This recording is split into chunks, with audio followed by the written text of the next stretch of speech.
Guys, it's Mel and Shane here today.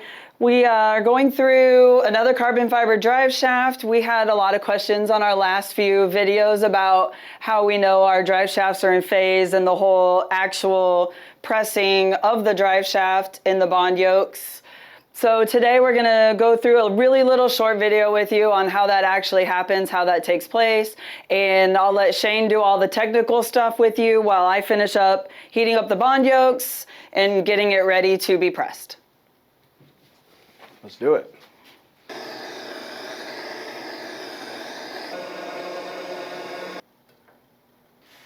All right, so as you can see on our press, we have a stand for doing the first end. So the tubing, this is actually stepped so it holds the tubing straight inside the press while we get the first one put in.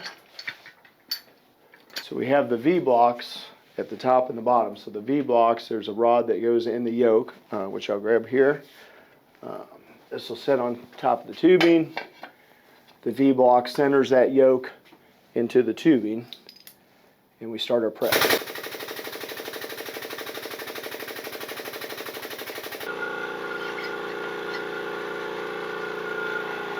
This one looks a little bit different than this press here, simply because this is a bond yoke. This is actually going to be a slip and spline style drive shaft. We're building this one for a 5th gen manual Camaro. So that's going to require the slip and spline style. So this is a little bit different than the other videos we've shown you before.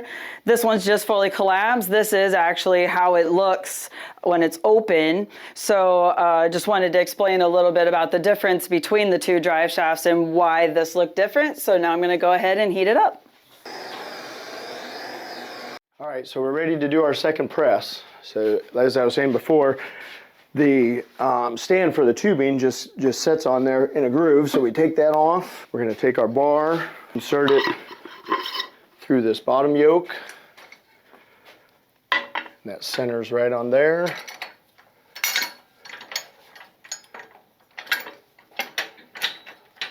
Lock our safety support in. And when we press this in, like I said, the V-blocks will phase the yokes in perfectly. And voila, perfectly built, phased in shaft, ready to have the adhesive injected in and cure. Whee! You didn't make the noise.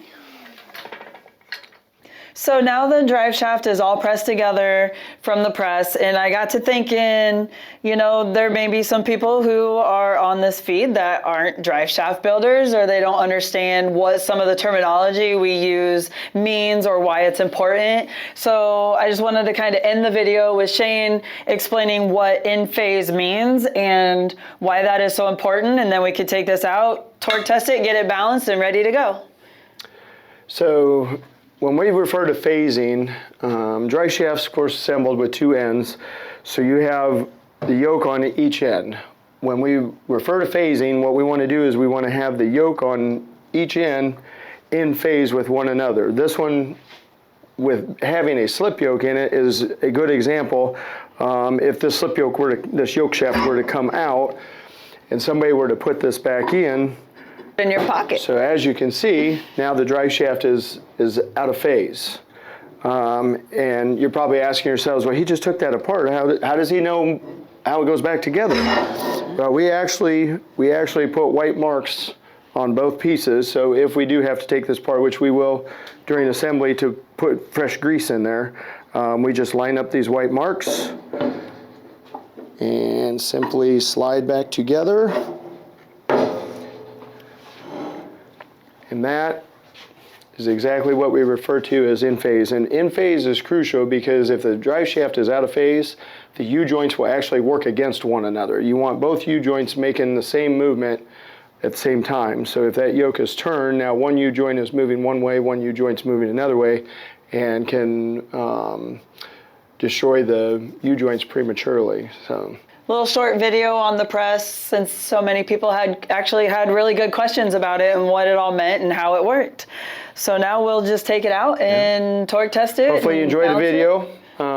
If you haven't done so, please leave comments, questions down below, and be sure to click like, subscribe, and check out our channel.